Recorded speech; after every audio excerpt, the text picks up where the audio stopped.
from the Millis Fire Department. His department has had a lot of action going on in terms of investment in resources, equipment, and as well as talent, and we're thrilled to have you. Thank you, sir. Thank you so much. I feel like I've been set up. I don't disappoint. You don't know who you are. There you go. No.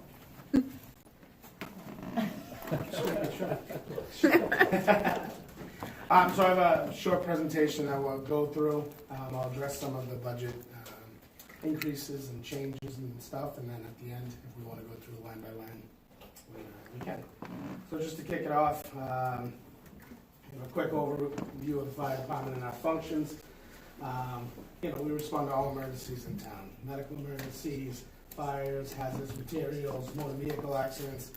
A good example last night: weather-related emergencies, carbon monoxide emergencies, brush fires, and so on. Call volume is going up. You'll see in some of the upcoming slides. EMS is going up quite a bit, and fires slowly going up. Fires are down. That's one of the things everybody thinks of the fire department. We don't see you have a lot of fires. And it's because of the way things are built, earlier detection, good fire prevention on our part. So fires are down, but it doesn't mean they don't happen.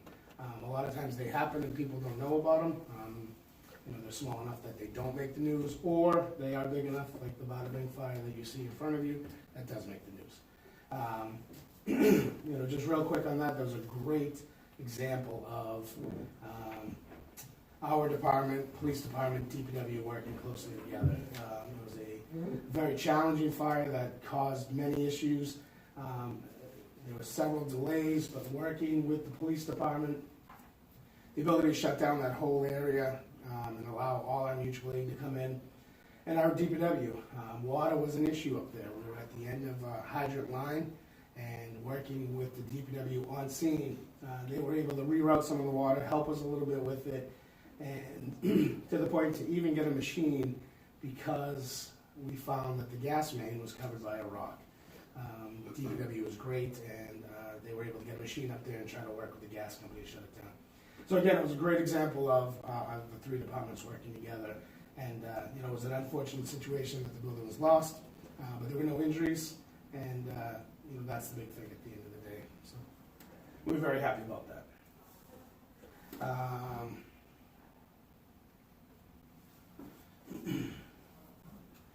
So just we'll go over our staffing, because there has been some change a little bit, and we'll talk about that also. But we have 1 full-time chief, 1 on-call deputy chief, 4 full-time lieutenants, 12 full-time firefighter EMTs, 14 on-call firefighter EMTs. My schedule is 24 hours a day, 365 days a year. You'll see me very often 3 o'clock in the morning with the crew working if we have to. And that's not just because I'm a micromanager, it's because I have to be on scene for certain things. Sometimes there's just not enough people to go around, and I have to be there. Our full-time members work a 4-group system consisting of 1 lieutenant and 2 firefighter EMTs on a rotating basis of 24 hours on, 48 off, 24 on, 96 off. They're recalled quite a bit. That's the thing with those. Our on-call firefighters are very dedicated, and they do a great job. But unfortunately, they're just not available the times that some of these calls come in. You have to remember that on-call firefighters work other jobs. That's not always the Monday to Friday, 9 to 5. A lot of them work nights, a lot of them work weekends. So at peak times, we're really relying on our full-time members to respond back. And that's kind of shown in some of the numbers that we'll talk about. The programs and sub-programs that we have, our main focus is structural firefighting and emergency medical service, both ALS and BLS. But a big thing that's coming up is our fire prevention and code compliance. With everything that's coming into the town, and we'll address that shortly, is our fire prevention and code compliance is very busy right now. I would say on an average day, it's probably taking up 60% of our time reviewing plans, going and doing inspections, meeting with builders, coming to meetings about upcoming projects. So it takes up a lot of our time. The other things we do is fire and public education. We teach CPR, first aid, And we do it quite frequently. Our residents are great. They really want to come and, learn CPR and first aid, and that really helps us out. I like to show this slide just because fire department's a staple of the community. There's nothing we won't do. There's nowhere we won't go. If there's a fundraiser, fire department's probably part of it. If they're not part of it, we're running it. We do a lot of things with the community, and we love it. Our community is great. Our firehouse is open all the time. I didn't get to put it up here because it was so recent, but recently we had a great group of young girls decide they want to do a bake sale to benefit the firefighters in Australia with the bushfires. They needed a location, Mrs.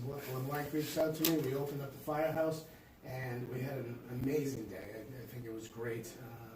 I think the fire department was a little bit of a draw. We got people to come in and look at the trucks, but also buy some stuff, and it was really good for the girls. They did a great job. Again, fundraising through town, fundraising through the state, running blood drives, which are both, we do them twice a year. And every year, Millis surprises AHA. Our numbers are through the roof. On average, they were hoping we'd get about 35 people. On average, we get 65 to 68 blood donations. It's a great day. It's a good community event. A lot of people come. So, again, this slide is one of the best slides that I have because of our pride in that community involvement. So accomplishments. 2019 was a great year for the Millis Fire and Rescue Department. The biggest thing is all the things I've promised in my 8 years here came to fruition.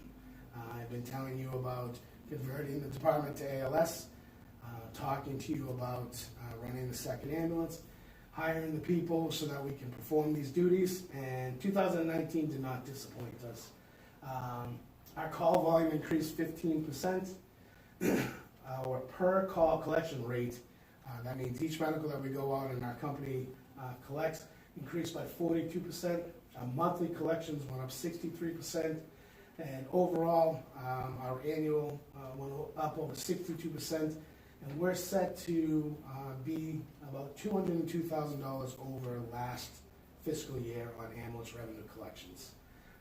That's directly related to the workload that's imposed on the members.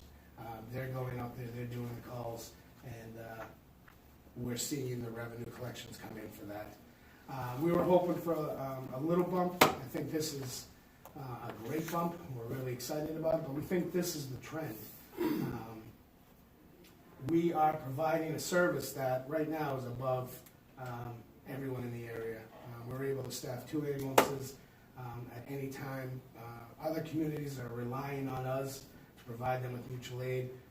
We just signed billing agreements with other communities so that our paramedics can go and assist them, and it means that we're getting some of that revenue where before we would send our paramedics and there would be nothing coming back. With those agreements now, we're getting 50% of those calls. Again, I think we'll see a bump in that because our medics are being called away quite a bit. So we're really excited about that. If you want me to stop at any of the slides, please, and discuss it, I'd be happy to. May I ask a quick question? I know when we agreed, I apologize, my back is killing me, to fund the ALS. Can you just say, can somebody spell the acronym? ALS is Advanced Life Support. Thank you. I'm sorry. When we agreed to fund that some years ago so that you could staff up, there was an anticipation that it would not only be good for the community, but it would help to bring in some additional revenue. Perhaps you could quantify that revenue to a certain extent that as can be attributed to the ALS investment. Well, I think these numbers, these numbers indicate our ALS response. It does, some is attributed to the increase in call volume, but I think the biggest jump is because of the ability, and again, you never put this on money, but the ability to invoice at an ALS level compared to a BLS level. I think that's where we're seeing it. Again, call volume is helping quite a bit, but what our medics are able to do, where we would have to subcontract that, basically pay somebody else to do it, our medics are able to do it, and we're collecting those revenues for the ability to do that. Right, so it's not just the offset of we're collecting revenues, but we're also not out of pocket Right. for something that we'd otherwise have had to pay for. Exactly. Thank you. That's a good Thank you. question. Do you think, Chief, that this is a sustainable level? I do, because of, and there's a next slide coming up that will explain it, because of what's upcoming. Okay. You know, and we'll get to it on the next slide, but I really do. What I've talked to, so Comstar is our billing agency, that's who the town hires to send out invoices and stuff. And I've been communicating a lot with the president, because initially, I didn't see the bump. And honestly, I was a little angry and I was a little concerned, because I have been saying we're gonna see that. And when I reached out to him, he was surprised that I didn't see it, and we ran a lot of numbers, and he said, this is what you're gonna see. The numbers came true just like they were. So I said, how sustainable is this? You know, I see the big bump, but what are we gonna see going forward? And he thinks it's gonna increase again for a couple more years, because this still isn't a full year. You know, when we bill, it could take somebody 6 to 8 months to pay the invoice. Or the insurance company decide when they would like to pay the invoice. Yeah. So we're still getting paid for calls that might have been in 2018. So he, you know, he doesn't believe this is solely ALS, but it's also, we could see these bumps for years to come until it kind of catches up, until we kind of hit that plateau. My feeling is, and again, in one of the slides we'll address, is that plateau is going to be ever growing for a little while. You know, But let's just to clarify for the board and for the public. So what we're talking about is an increase, I mean, on these slides here from whatever it was, $20,000 or $30,000 in Yep. 18 to well over $200,000 in 2020. Yep. And where does the money go? So I'm going to back up just a little bit, because the slides, I was a little upset with the slide because the monthly collection looked great until I threw in the annual increase. So annually, we bring in, you know, somewhere in the range of $300,000 Right. annually for ambulance revenue. The town, I'm sorry, I misspoke. That's the increase on your slide, 200, not the yes, total. total, yeah.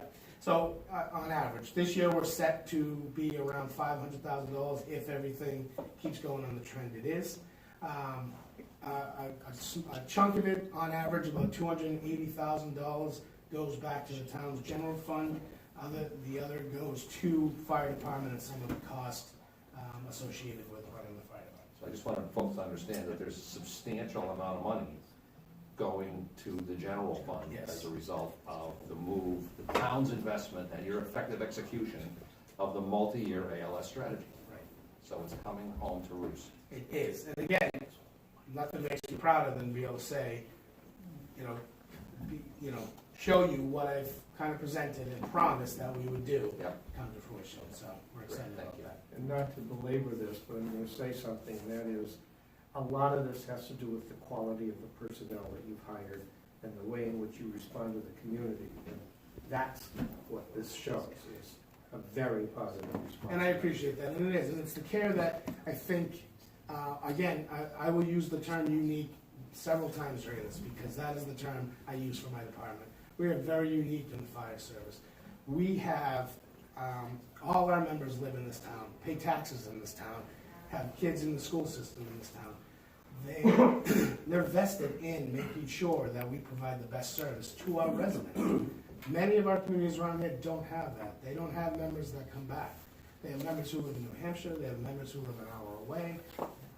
Our benefit is that each and every day at Roach Brothers, you could bump into one of these firefighters. And that's why the care is so important to them, because they can treat you on Monday, see you on Saturday in Roach Brothers. So it's important to us. No, I So thank bumped you. into them and they're excellent. I So. appreciate that, thank you. Some of the other accomplishments we got, and I've presented to the town, is we were able to improve the town's ISO rating, which directly goes back to the homeowners. I've been told some insurance companies haven't accepted the new numbers, but ISO states, that drop from a 7 to a 4 is significant.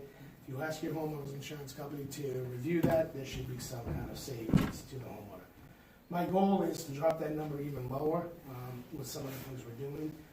To get the department down to about a 2 would be my goal. 1 is, almost impossible. I think Boston Fire just got to a 1, so it's a very tough accomplishment. So we're very happy about that. I was able to secure 3 grants this year. One was through our insurance company, Maya, where we will purchase asset management and scheduling software. One of their key items is, scheduling equipment for service, documenting it, knowing where all our stuff is going, and being able to get a great printout of how many bandages are we using, or how much fuel is the truck using, when was this service done. Again, things to help us improve our ISO rating, but also to have a better finger on the pulse of what our department's actually doing. We also received a grant through the Emergency Preparedness Grant. We were able to fund the replacement of our multi-gas meters. That was actually a capital item that we had on for replacement, so this grant is going to make it so that we can pull that right off of the capital. And then our third one was a SAFE grant through the Department of Fire Services, and this pays for members to go out to the pre-K through 5th grade to teach fire prevention, and also to present to our seniors fall prevention, home safety. It covers all the material, and it covers the cost to sending members out to it. Again, it's kind of down the bottom, but I should have bumped it up. But I mean, that's directly attributed to having a department assistant. Right. Again, she's there 20 hours, but the workload that she's able to take that allows me to spend the time on the grants it's been great, and I think it shows right away. Again, we've worked with the school to start a It's junior. now clear who's running the department, right? Yes. Good. Yes. Still my wife. No, it's, so we started a junior firefighter program with the school. I was reached out by Principal Mullaney, and he just mentioned he has some kids who have interest, and they're just not, they don't know if they're going to go to college, they're not sure what they want to do, what can we do? So we decided we would do a junior firefighter program. And basically, it's still school. They would come in, we would teach them at a much lower level what it takes to be a firefighter. But it's an ongoing process. Some of the things we've done, we've seen some of these younger generation, when they come in for an interview, have never interviewed. So what we did with this is we required that all of them, and if they're interested, they'll do an interview with the whole officer staff, which can be intimidating for people. It'd be great for them to learn from. And again, we didn't allow the parents to pick up the application. They had to kind of do it. So just to show them what it's going to take to, get a job in the real world. So we're hoping to work with them and, expand it. Principal Mullaney's work talked about really trying to get us into the school system, almost like a DARE program, but with firefighting. So we're excited about that. Again, with some retirements, we're able to move some positions around and get the much-needed deputy chief position. It just gives us that second in command, so that when I'm not there, we have somebody who's accountable for the department. I've been working with Deputy Haladic for a while, just to kind of bring him up to speed on what it takes to run the department on day to day, so that in case, God forbid, something happens, he's able to step into my role and continue what we've done. We had some new on-call members come in, and again, when I say unique, all our call members are required to get certified through the Mass Fire Academy at Firefighter 1 and 2 level. A lot of communities don't require that. Our 6 that we hired have all completed in the past and certified at the Firefighter 1 and 2 level. Again, that brings some safety to the town also. The insurance company likes to see we have certified firefighters. These aren't people who are just coming in and kind of being dangerous. They follow the protocol and they meet all the requirements. So that's very good. With the funds from last year, we were able to replace some turnout gear and SCBAs. We have a plan for a 2-year replacement. And it's been a moving target, but it seems like we're on a pretty good path to replace a lot of these things. Any questions? Okay. So the goals. It seems like a way to go, but one of the biggest things we have to prepare for is all this great growth that's coming to Millis. That we should be excited is coming in. But it directly impacts us in many, many ways. Again, we have to plan on for our response capabilities. It impacts us with our plan review process, our inspections, and requests for assistance. Just a few of the projects that we have underway and that are planned. Again, the Toll Brothers project, which is rolling very fast up there. We already have responses up there several times for emergency calls. 48+ units in the 55 community on Acorn Street, 2 separate 40+ home developments that are coming to town, a 98-unit 4-story 40B project, 2 separate 12-unit 40B projects, and one of the biggest concerns we have is a 120+ bed memory care Alzheimer's assisted living facility on Dover Road. So again, we're trying to build a department that is prepared for the future. Our goal is to be ready for these impacts, and they will directly impact us. One of the biggest numbers that kind of jumped out to me when I started to look at our responses to EMS calls is that 42% of our calls go to patients that are over the age of 55. We're about to get an influx of a large population of over 55. We are already at 42%. Our concern is it's going to go up quite a bit, and we're going to be relied on more. If we include the assisted living facility, which has on record stated we'll be going there an average of 6 to 10 times a week. Now, they're not all for transports, so unfortunately they're not all for profit, but they're lift assist, fire alarms, different things like that. Communities that have them that I've talked to say that's the average. They put it 8 to 10, but the facility said 6 to 10. So again, preparing for that, that's another 400 or 500 calls that we have to prepare for on top of the calls we're already doing. So to prepare for that, one of the things that probably the biggest push I have for this year is a large grant through the federal government. It's called the Staffing for Adequate Fire and Emergency Response. Federal government cares about one thing, that you meet certain requirements. NFPA 1710 states that 4 firefighters should arrive on scene within a certain amount of time. Currently, we're at 3, and we've pushed hard to get to that. Our problem is that we're delayed a little bit waiting for on-call members to arrive or off-duty members to arrive. It pushes us just outside that window. On top of that, the biggest thing is our increase in request for second ambulance. On average, the second ambulance is going out, again, 3 to 5 times a week, and our staff is we're having to do a recall for it, which impacts our overtime and shift coverage. So this grant would pay for, would fund 4 firefighters to get us to that 1710 addition. It works in a tiered system. Year 1, the grant pays for 70% of all salary costs and overtime and health benefits. Year 2, the grant pays for, again, 75%. Year 3, we drop down incrementally to 35%. And year 4, the town would assume all costs. Have you done a projection on this plan? You bring on the 4 firefighters at the front end of this, correct? Yep. And then the funding is offset. Have you done a look at what this would do favorably, I hope, with respect to overtime, or are you expecting it not to be kind of a clean trade?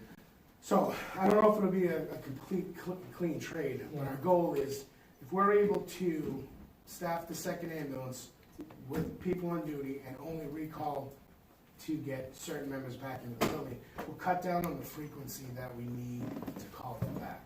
Additionally, 4 firefighters can handle a lot more than 3, so a lot of our calls that we do recalls to bring members back, we can reduce that by going with a 4-man engine company. And again, the big thing, we keep going to the fire side. The EMS side is the side that's pushing it. With the request for the ambulance, having the extra firefighters, right now we're recalling to try to get people to take that ambulance. I think we're doing a great job of it, but that impacts our shift coverage and overtime greatly. So the numbers on it, the annual salary is $61,000, family health plan about $12,000, average overtime costs about $20,000. So year 1 cost would be $94,000, and that would be for all 4 firefighters, because the grant would cover 3 of them. The grant would cover, 3 salaries, $185,000. The health plans of $38,000. The average overtime cost of $60,000. So year 1 savings would be $284,000 if we were to hire these firefighters on the grant. The big thing is, and as you've seen, To hire this many firefighters right away on a conventional process, we would be looking, possibly 6 or 8 years out. This plan works right into our town's projected growth, our town's projected impact on our department, is that 3 to 4 to 5 years where we will see these new residents moving in, the impact of the communities that are coming in, the impact of the project on Dover Road, and also we will see some funds that will back up some of these costs. Can I just ask, are these grants on a fiscal year basis or a calendar year basis? Or just whenever you apply and you get grants? Fiscal year. Fiscal year. Yep. So again, just a comparison with the grant and without the grant, year one would have been $379,000. With the grant, it's 94. Second year would be 409. Second year is 96. Third year would be 442. Again, this is the big year where we have that jump. It's 287. Fourth year, the town assumes all costs to be $477,000.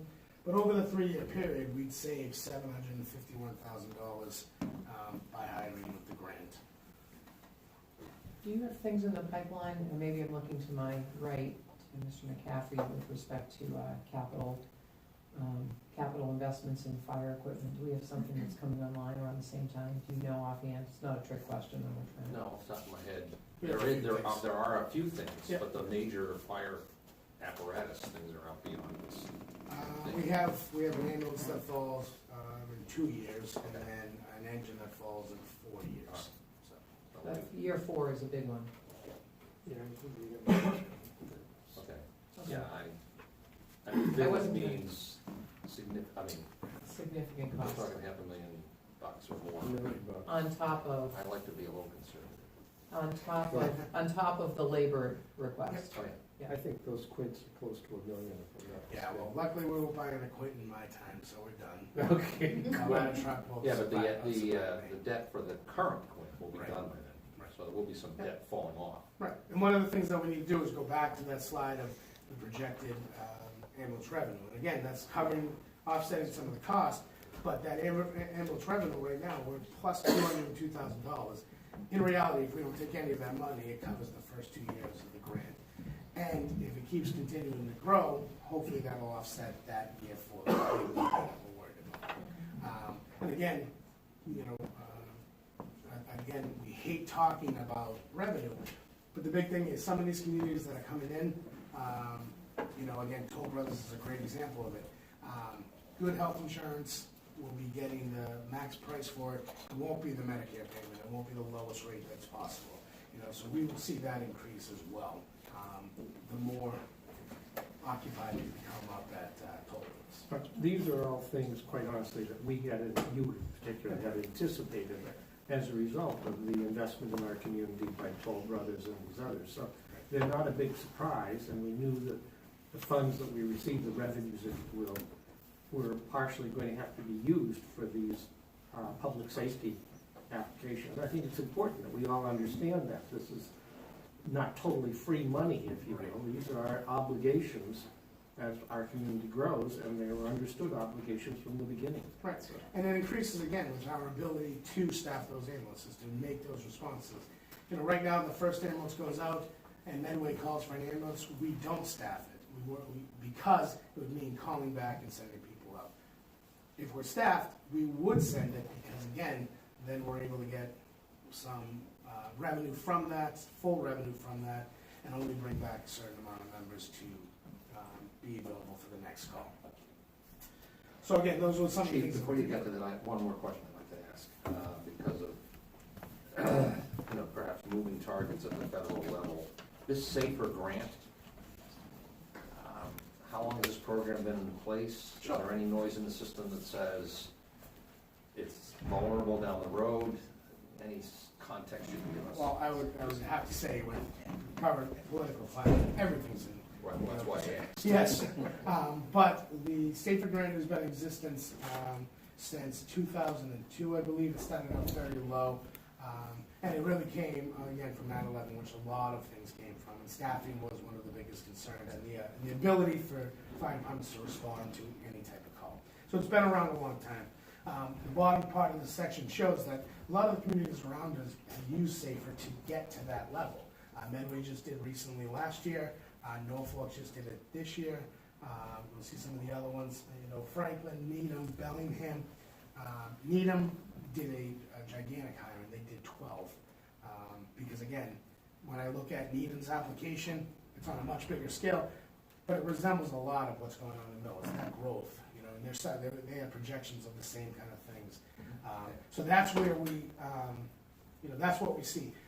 As for it being safe, my belief is that it's been favorably approved by every president that's come in, and they've supported it, and we don't see any, President Trump supported it again this year, so we don't see any sight of it going away anytime soon, because so many departments are still trying to just get to the level, of that staffing that's needed.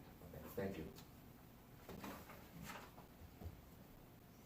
So Chief, just for clarity, this upcoming fiscal year, you're requesting the board's support for you to apply for the grant? Sure.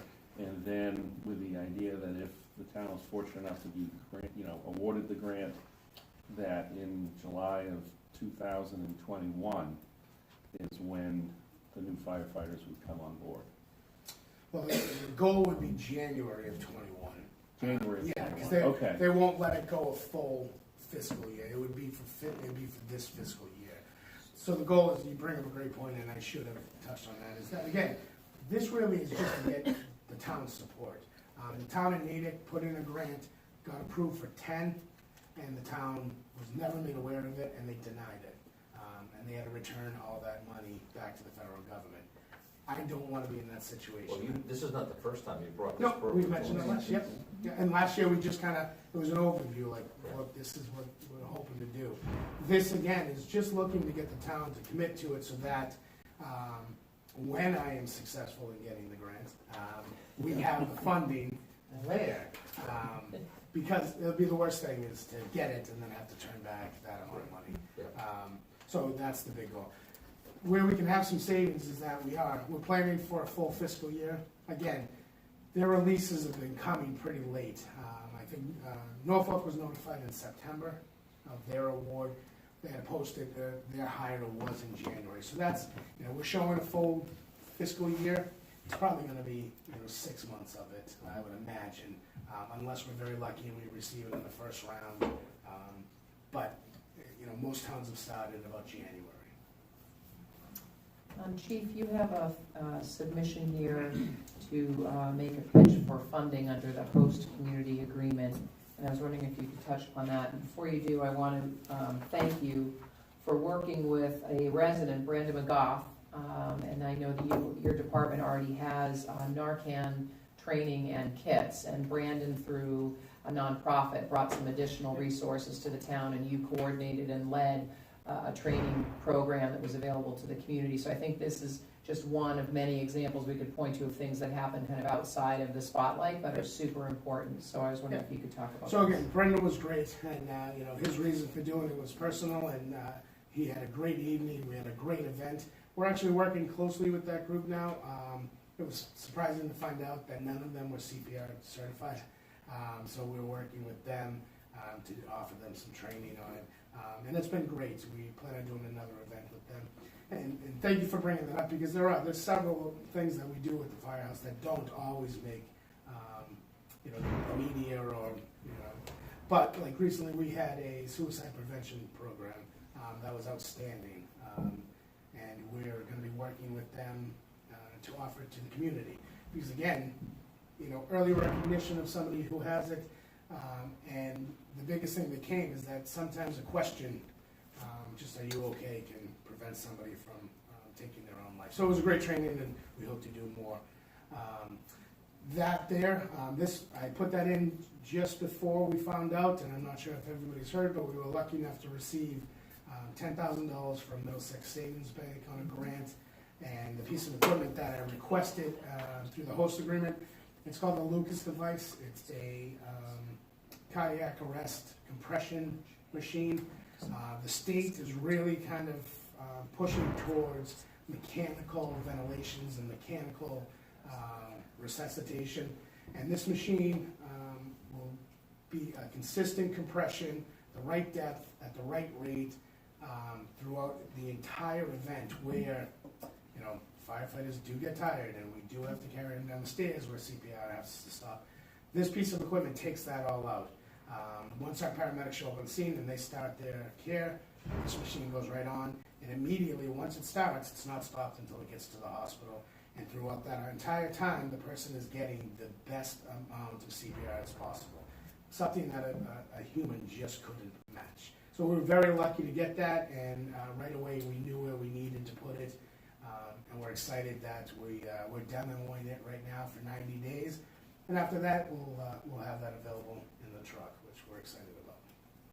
That's great, yeah, we'll have to have the folks from Middlesex Yeah, come we've been before talking the with town to Manager thank Carol them. Brown, yes. So we'll coordinate that Sure. with you and. Tell Needham Bank what a great job Middlesex is doing. Thanks, all right. That's not a bad idea. So I just did a quick thing on some of our spending highlights. So we were able to get some new software on top of the grant, but it has an annual fee. And what it does is it's really important for us for the members in the field. Again, that asset management and tracking, you know, it comes with an annual fee so that it updates everything. And I'm sure Mr. Jermaine's aware of, you know, annual fees. So it's $1,500, so we were looking for that increase. That also helps us with our code compliance and inspections. The firefighters going out doing the inspection are able to take an iPad, take a picture of the home, any you know, equipment that we're concerned about, where the utilities are, you know, poor access, hydrant locations, all those things. So it all kind of helps us with that. You know, and again, the training, you know, unfortunately, you know, state mandates where, you know, they say you need to have these trainings, but you can only get it from these groups.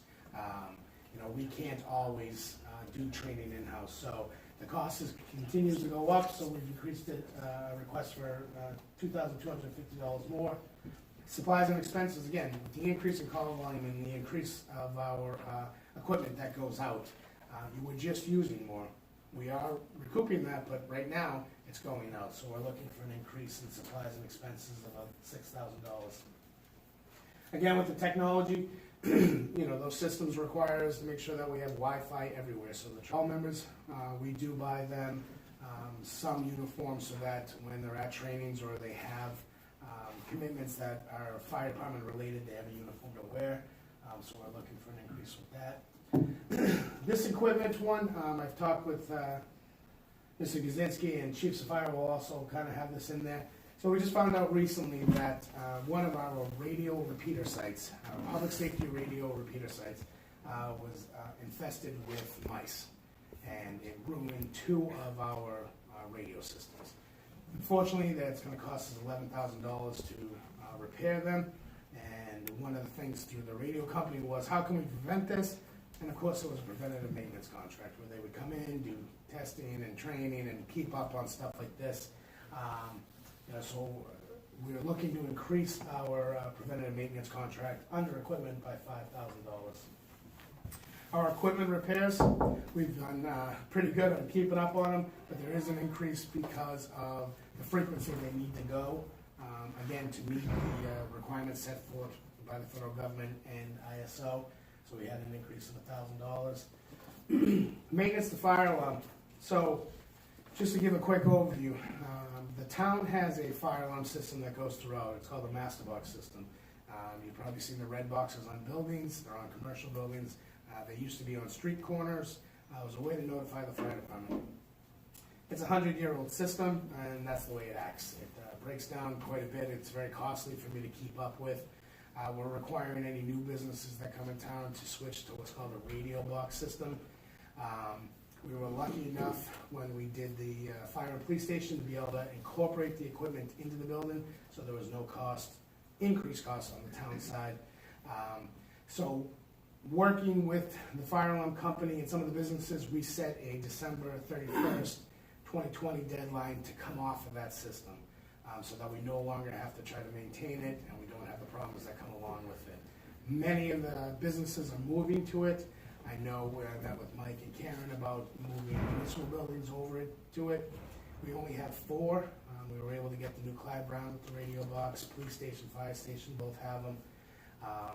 So we have that. The big thing is, it's gonna take some money to remove some of that stuff. And we don't wanna pay the company because it would be outrageous, but there will be costs. We probably need to rent a bucket truck. So we do have a little bit of an increase in the maintenance of the fire alarm, but we're hoping to reduce that line item after 21, and it will just kinda go away. We won't need it any longer. Again, vehicle supply and repair. We did have one major problem with engine 2, and we were able to fund it for then engine replacement.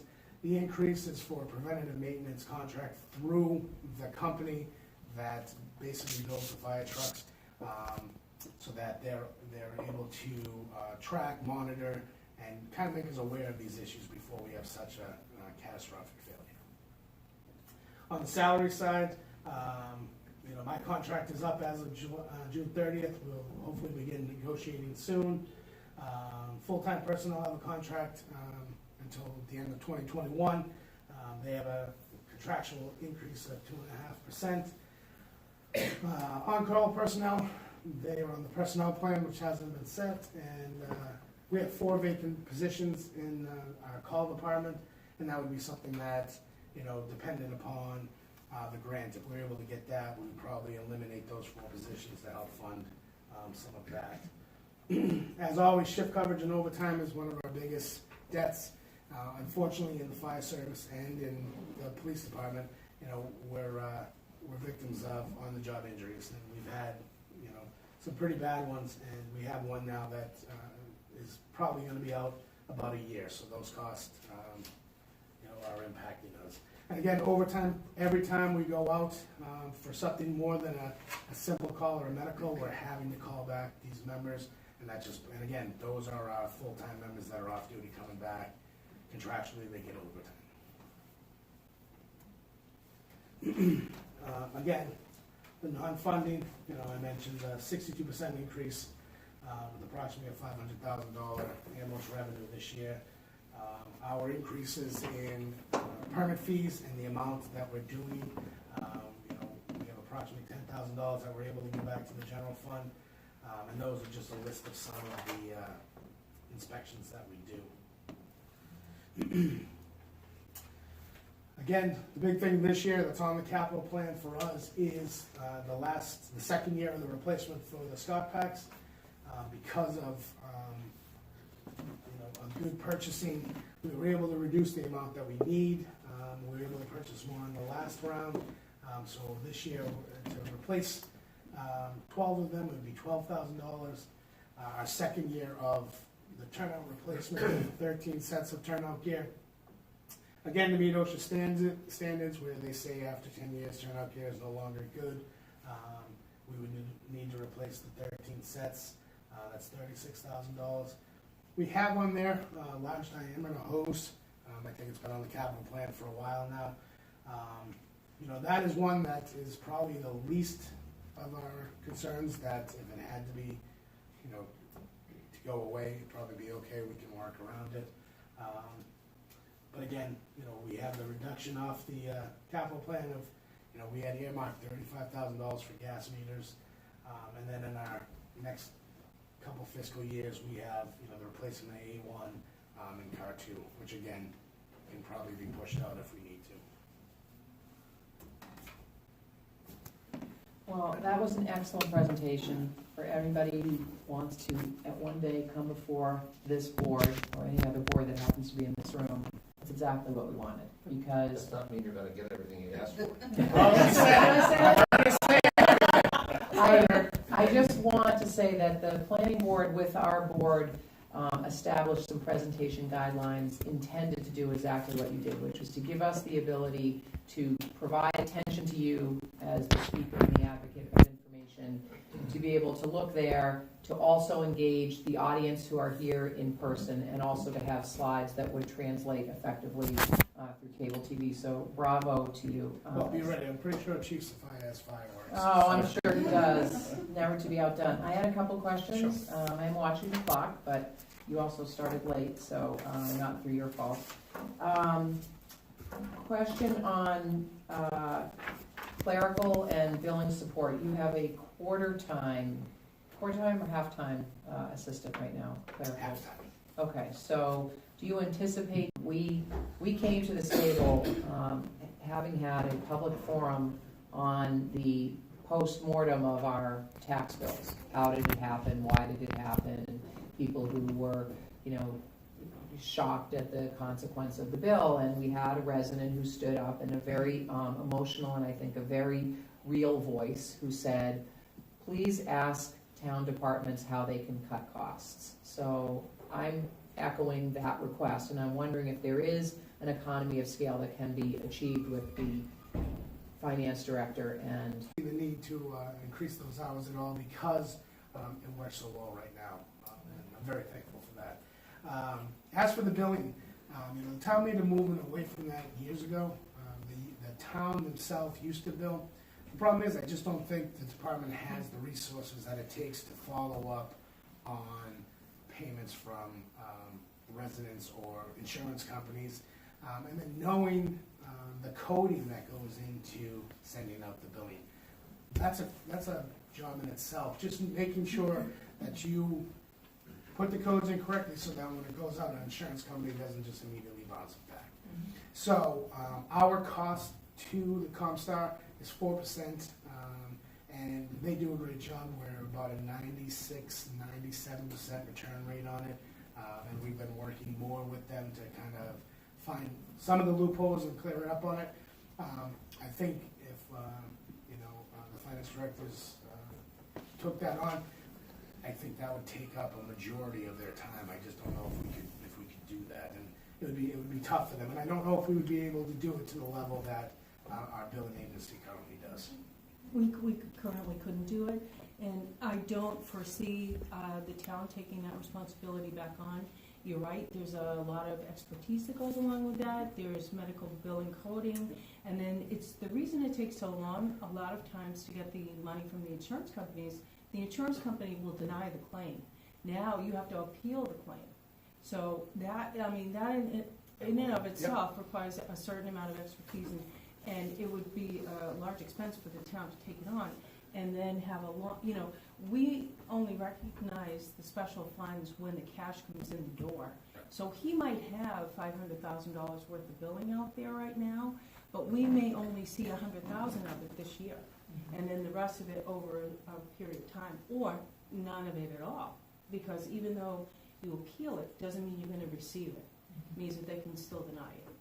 And so then there's a whole collections issue. So I think what we're doing is the best that we can do for the town. We'll just have an outside agency do it for us. Let me just clarify.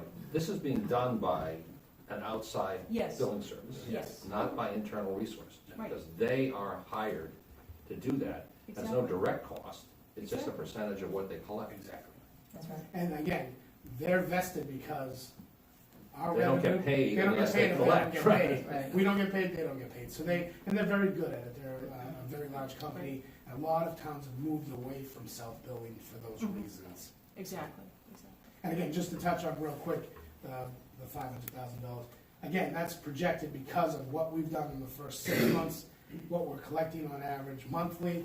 We project that out over the remaining. That's where we come up with that number. An FYI from something that you presented, February 18th, we're going to hear this for next week, is a public hearing on one of the proposed 40B developments, which is as you face 109 eastbound to the immediate left of Keith's Tackle.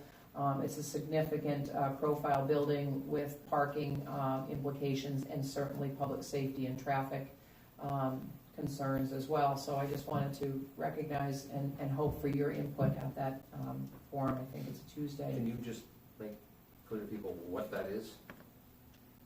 It's not a forum, it is a hearing before the zoning board of appeals, just in Sorry. case people are looking for Sorry. what committee is meeting on what. Yes. They have to go to the zoning board of appeals Right. because if it's a friendly 40B, then we can work things out with them in the context of the zoning appeal. Because what they're requesting is, will require some kind of approval outside of the normal zoning requirements. So it's a process, and the focus now is on whether the zoning board of appeals will accept their proposal. We've actually received the plans, so planning board and zoning board of appeals, they send me the plans for a comment. So we've been reviewing them, and I've actually met with Chief Sapphire on it, just to kind of look at it, so that we can, any questions that we may have, we can propose to the zoning board. Okay, great. It's important for the community, because we hear the backlash on the out end, Yep. so we're trying to be very proactive. LEPC, you have assumed the directorship of our local emergency planning committee, inherited from David Byrne, whose Yes. contributions to the town we recognized at our last meeting.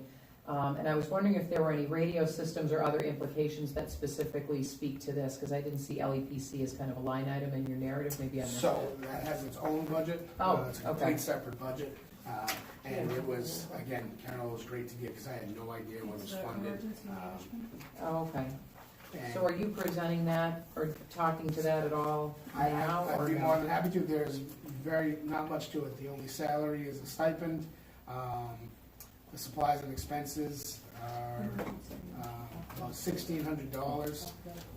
I asked to increase it to $2,500 just because we're gonna be meeting and kind of reworking how LPC is, make it more accessible to the community, make it more accessible to members to come to the meetings and include more members. Yeah. My big thing is senior housing and COA. They should be part of it. That's our biggest concern in any kind of emergency is, where will we put people? So I've been talking with Patty and Candace from the housing.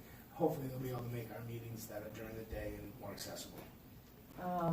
Mechanic issues, we are building a new DPW garage. I'm wondering how the fire department intends to leverage that resource and or not. So it's very tough for us to have a town mechanic work on fire apparatus. You have to meet emergency vehicle level of training, and I don't know if the DPW has that capability to send somebody to the training that it would require. As you can imagine, a big piece of machinery like that with several lives inside of it, we need to make sure we have certified people who are working on the trucks, and that's why we use fire apparatus manufacturers. They have all those certifications, and if anything happens, those are who we hold accountable. So, unless there's a new movement for a DPW mechanic who has those certifications, we'll continue to kind of go down the path we are. Thank you. Hydrants, you recently assisted with the town of Sherburne with a significant fire, and in part it was problematic for them because apparently they had difficulty with their hydrants. I'm wondering if you can use this venue to discuss hydrant flushing, hydrant access, anything that you want the town to know. Yeah, so again, first I will say there was no problem with our hydrant, other than... Not ours. Not ours. They have no hydrants. The town of Sherburne does not have hydrants. They have 4 that are in the center of town. They don't have a water system like we do. They have no sewage, everything's on a leach field. So this was a difficulty for them. They run tanker trucks. Unfortunately for that fire, they had an issue with it. And they had to lay about 3,500 feet of hose to reach one of our hydrants and supply it as water for the fire. Again, it's a great thing that I like to brag about here. We're 85% covered here in town with hydrants. When we arrive on scene with the apparatus we have 2,500 gallons. 90% of the fires we're going to put out with that, and then we use the hydrants to supplement, other than something like bada bing. But again, the hydrant issues we had there was just the location. It was at the end of a line, and pressure's not great there. So we're very Let lucky me with that. stop you for a minute there, Yeah. because I was gonna ask about that, because that issue has been identified consistently by our DPW, Yep. that in fact, for adequate protection, the water main down Main Street is insufficient. And it is, talk about capital plan, and the water system, it's on the list Right. to expand the capacity of the water main down Main Street. Yeah. It was one of the possible advantages of potentially selling water to Medway, Yeah. to the Exelon company, which turned out to be something they didn't need, so they didn't buy it. Right. And what we were trying to negotiate with them at the time was not only a commitment to expand, but to utilize the water. But again, it's a real issue. It's not something that is not on the list. Right. It's just, and that speaks to development down Main Street toward Medway, Right. potentially provides you with increasing challenges to provide adequate fire protection. Not because the fire department is inadequate to the task, it's the water main. Right. And again, just so people understand it, I don't want to take up too much time, but if we remember, Farm Street used to go behind the bank. Yeah. That's where the water, the main line goes. There's a stub that comes off that goes in front of the post office. The other hydrant that would have been great is behind the post office that mutual aid communities won't know about, so they use the hydrant in front of the post office. Unfortunately, we were using the hydrant at the top of the hill near Bada Banks. So all the water we were sucking out, they were trying to steal from and they couldn't, so that made it, that's where the difficulty came. We were stealing from the same pipe. Usually you want to try to steal, you use a hydrant on a different road so you're not stealing from the same supply. Thank you. Are there any other questions? Yes, if I may, I have a couple of the questions and their comments. One has to do with your statement on the $27,000 for the replacement engine. Did we get relief on that from the manufacturer? Still working with them. Okay. Actually, we're working with the fire truck manufacturer. They are working for the company that made the filter. They believe it's a filter problem. Filter company believes it was an installation problem. So they're going back and forth. But it's still going on. We're hoping to see something. We just don't know the. But this happened in other towns, so it's not unique to us. So it does. They have case study from nothing in Massachusetts. It was a little further out where there was the same kind of issue. So That's fine. Other thing I wanted to comment on, if I may, I keep hearing about we need to try to contain our costs, cut our costs, and so forth. But I think as a community, we have to understand, number one, with your EMT and ALS and so on, we've brought in additional revenue that in fact has helped to counter some of the costs. But the costs are as a result of new policies, new laws, new governance, a whole series of things that didn't exist even 10, 15, 20 years ago. And we have to meet those standards. And I want to add to that the fact that things like your air packs, turnout gear, the training, specialized equipment, again, are all new in the last at least quarter century, if not 10 or 15 years. And it's not possible to say, we're going to defer on that. There are guidelines, there are state rules. We have to pay for those things. So it's one thing to say we want to cut costs, but if we're going to remain as a community, we have to meet these guidelines. right.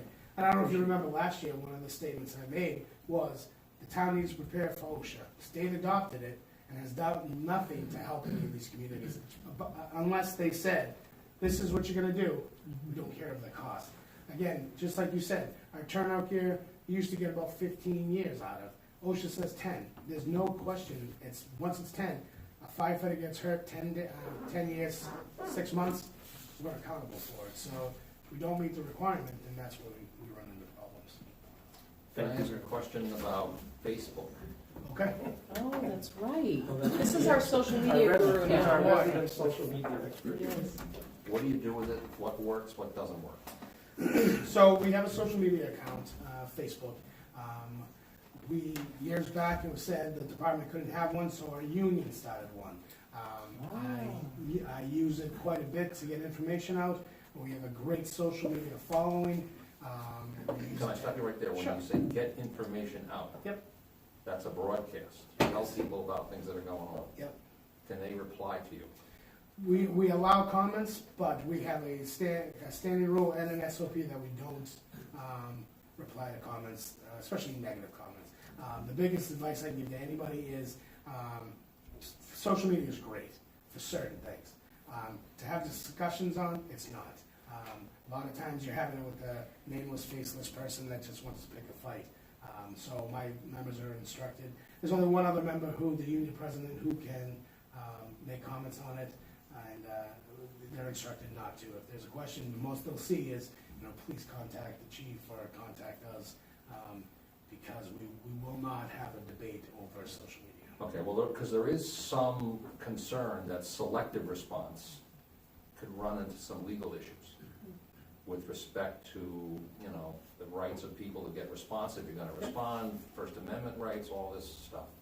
But I just wanna make sure that from your point of view, the fire department has, let's just say, developed a workaround to the town policy.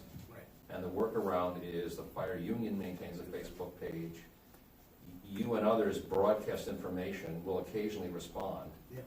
Any wisdom you have about what, if we move in that way for broader, what to do and what not to do? Don't read comments. Well, you don't have to convince me. And don't take offense to comments. It's again, it depends on who they're coming from.